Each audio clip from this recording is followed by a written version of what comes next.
Logic for homeschoolers, or for anyone really, a very brief introduction to basic logic. And I'll be using my own textbook here that I'm writing for my own kids who are homeschooled. But watch the first video in this series if you want to know what textbooks I've studied and where I originally got all my understanding of logic from. Now, lesson 1 is a very simple introduction to what we're studying here. And quite simply, logic is simple. It's about 3 things. First, we can use sentences to make claims about specific things. The teacup is empty. Joe Biden is currently the president of the USA. Discworld books are written by Terry Pratchett. And I don't know what kind of flower this is that I took a picture of on a hike, but I like this flower. And so I'm using the picture of it in the lower right-hand corner of the screen, and I'm using sentences to make claims about the screen, the flower, the tea, Terry Pratchett, etc., etc. We use sentences to make claims about specific things, and some claims are relevant to other claims, particularly to the truth of other claims. Sometimes they're relevant by themselves, sometimes they're relevant only taken together in groups, in sets. Okay, so the statement, the teacup is empty, is relevant to the claim the teacup is full. The statement, the teacup is warm, is relevant to the claim that the teacup is cold. Actually, they rule out those claims. It rules out those claims. And that's one way the relevance can go. So we use sentences to make claims about specific things. Some claims are relevant to other claims, specifically to their truth. And that relevance takes one of 4 forms. It guarantees, it rules out, or it makes more probable, or it makes less probable. So to illustrate, let's do some illustrations of all 4. The statement, the teacup is empty, guarantees the claim the teacup is not full. It rules out the claim that the teacup is full. The statement, I enjoyed all the Terry Pratchett books I've read so far, is relevant to the statement, I would enjoy the next Terry Pratchett book I read if I get around to reading more Discworld books by Terry Pratchett. The statement that I will enjoy the next one I read is more probable because of the statements, or is made more probable by the other statements about how many I've already read and how much I enjoyed them. But now I've switched from considering them singly to considering them in groups. Let's look at some groups of statements that guarantee or rule out or make more probable or less probable some other statements. Socrates is human, all humans are mortal. Those 2 statements together guarantee the statement that Socrates is also mortal. And they rule out the statement that Socrates is not mortal. And let's look at a group of statements. I've read a number of Discworld books by Terry Pratchett. I've enjoyed all of them. Or we could go into more detail. I've read and enjoyed several Granny Weatherwax books by Terry Pratchett. I've read and enjoyed several Sam Vimes books by Terry Pratchett. I've read and enjoyed 3 Moist von Lipwig books by Terry Pratchett. And I've read and enjoyed Small Gods by Terry Pratchett. Therefore, I would probably enjoy more Terry Pratchett books if I read some more. So those claims together are relevant to the claim that I would enjoy more if I got around to reading more. They make it more probable, and they make less probable the claim that I would not enjoy them. So let's keep one thing in mind. Guaranteeing a claim is the same thing as ruling out its denial, and making a claim more probable is the same thing as making the denial of a claim less probable, which is why you don't have to think of all 4 things. The relevance some statements have to other statements can take one of 4 forms. A statement by itself or working together with other statements can guarantee a claim or rule it out. It can make a claim more probable or make a claim less probable. But we don't have to think in terms of all 4 of these things. It's really enough to think in terms of just 2, because ruling out a claim is the same thing as guaranteeing its denial, and making a claim less probable is the same thing as making its denial more probable. The teacup is empty rules out the statement the teacup is full, but that's the same thing as guaranteeing the statement the teacup is not full. So we could just focus on 2 of these relationships because the other 2 are equivalent to the first 2 when you factor in the distinction between a claim and its denial. So the ones I'm striking through in red We don't need those. You need to understand them, but we don't need to focus on them for the rest of the course in logic. It's the ones I'm highlighting in bold and blue. Those are the ones we focus on. Now, the rest of logic is just details on these things. It's complicated details sometimes, but it's still just details. Now, specifically, it's details about how to find out when the premises of an argument provide good enough support for their conclusion, which is a funny way of saying whether we're doing a good job making claims relevant to other claims. And this is what those words mean. A premise is a reason. A conclusion is a thing we give a reason for. And an argument is a conclusion with at least one premise.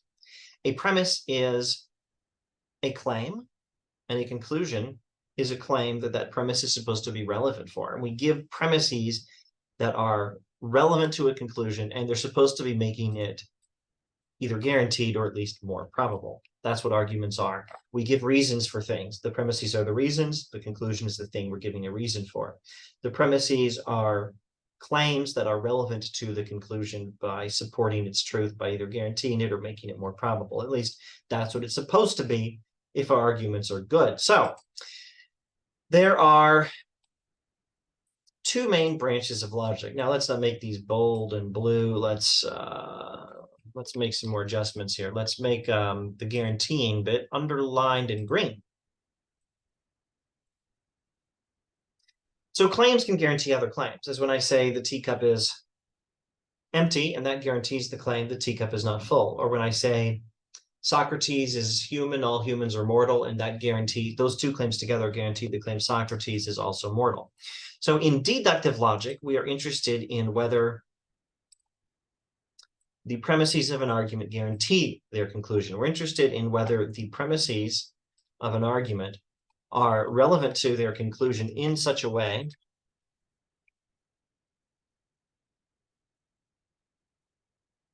that they guarantee it.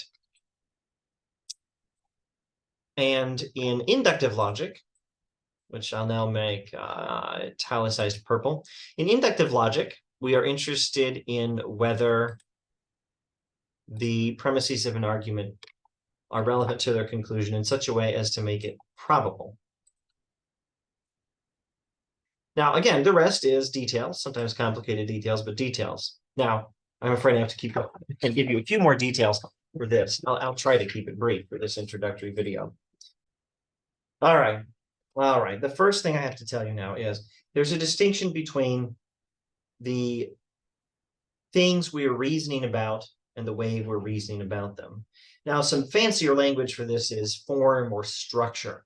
An argument has a form and it has content. An argument has a structure and it has content. Or an argument has a pattern of reasoning. I like that language. I think it's simpler. Every argument has a pattern of reasoning.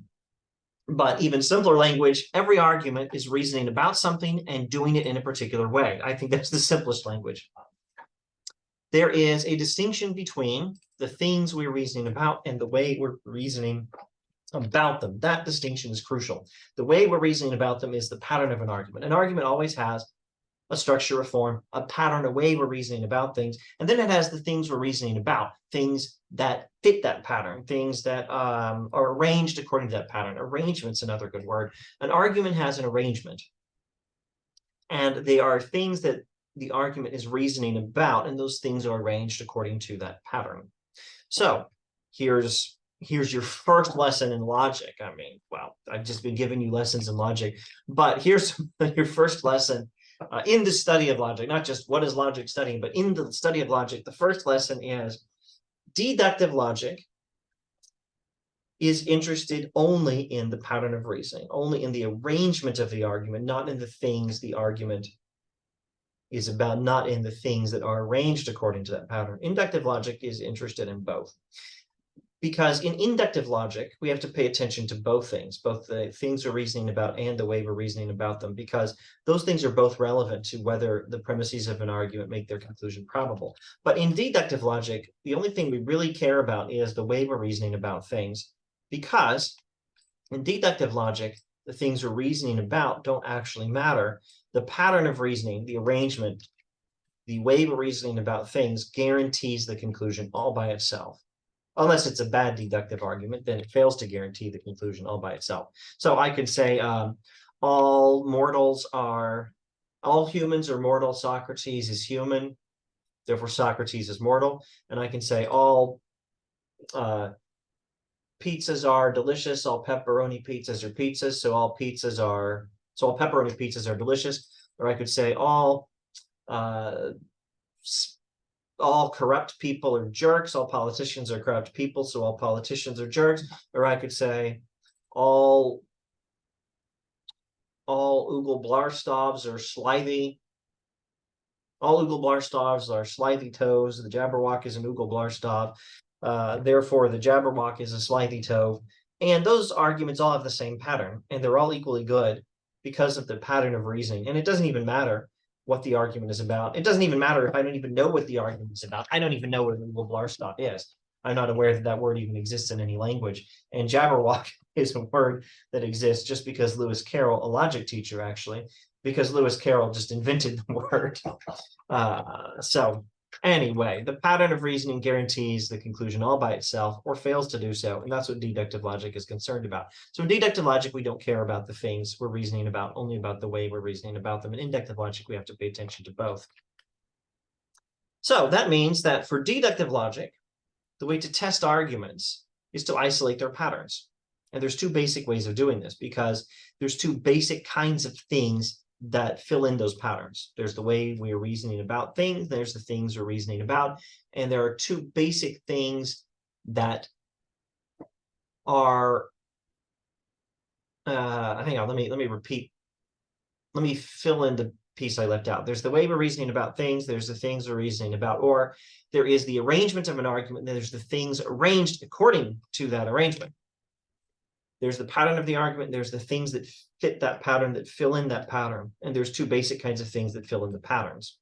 And that is what deductive logic will focus on. So the two basic types of deductive logic focus on the two basic things that fill in that pattern. There are more advanced types of deductive logic, like there's something called predicate logic, where we have tools for focusing on both these things at the same time.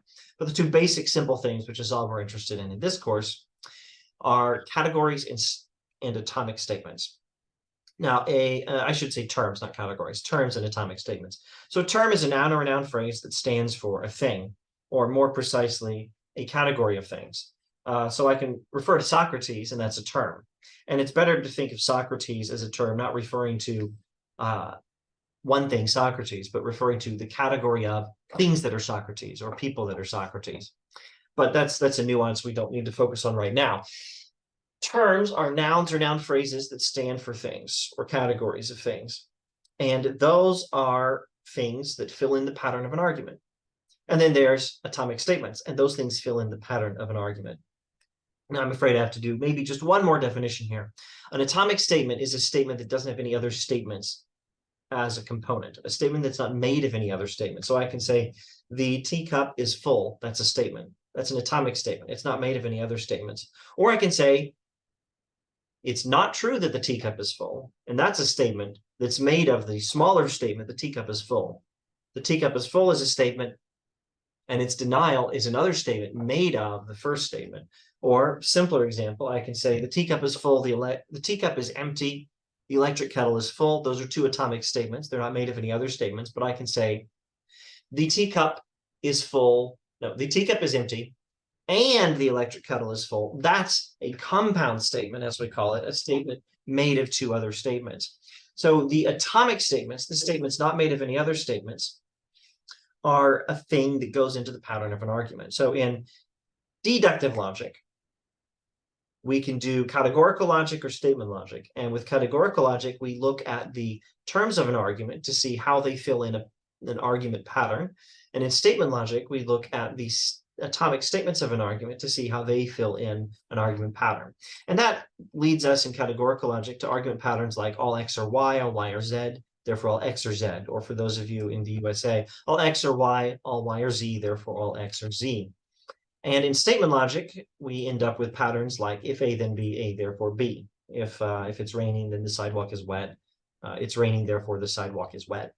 All right. Oh, and this one was my old Socrates argument again.